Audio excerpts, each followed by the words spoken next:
Dressing sense మీద అంతే ఘోరంగా వెళుతుంది, మంచి జరిగినా అంతే ఉపయోగకరంగా ఉంటుంది. అంటే మనం రిప్రజెంటేటివ్స్.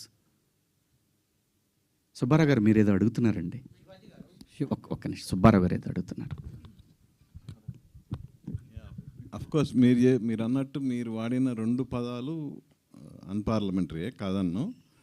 వేరే అంతకు మించిన పదాలు కామెడీ షోస్లో, టీవీల్లో కామెడీ షోస్లో వస్తున్నాయి, అలాగే మన తెలుగు సినిమాల్లో కూడా వస్తున్నాయి, సెన్సార్ గడప దాటి వస్తున్నాయి. సో మీరు అన్నట్టు అప్పుడు ఎలాంటి స్పందన కనపడలేదు. బట్ శివాజీ ఎందుకు టార్గెట్ అయ్యాడు? ఏమో సార్, నేను చిన్నోడిని, నన్నంటే ఎవరు అడగరనేమో. లేదు దీన్ని సింపతి కార్డ్ అని ఎందుకు వేసుకోవాలా? వాళ్ళకి మనం ఈజీగా దొరికాము. తప్పు జరిగింది కదా, నా వైపు తప్పు జరిగింది కదా, ఫేస్ చేద్దాం. శివాజీ గారు సార్ ఇందాక మాట్లాడుతూ ఒక్క నిమిషం బ్రదర్, శివాజీ గారు ఇందాక మాట్లాడుతూ సో ఒక అమ్మాయి డ్రెస్సింగ్ విధానంలో వాళ్ళు అక్కడ అబ్యూజింగ్గా ప్రవర్తించారు, టచ్ చేయడానికి ట్రై చేస్తున్నారు అన్నారు. అమ్మాయిలు సరిగ్గా డ్రెస్ చేసుకుంటే ఇలాంటి ఇబ్బంది ఉండదని చెప్తున్నారు. వాళ్ళకి సేఫ్గా ఉంటుంది అంటున్నా. ఆ పాప డ్రెస్ కనుక జారిపోయి ఉంటే ఆ వీడియోని మనం ఎవరన్నా అడిగినా తీస్తాం ఆ సైట్లో నుంచి.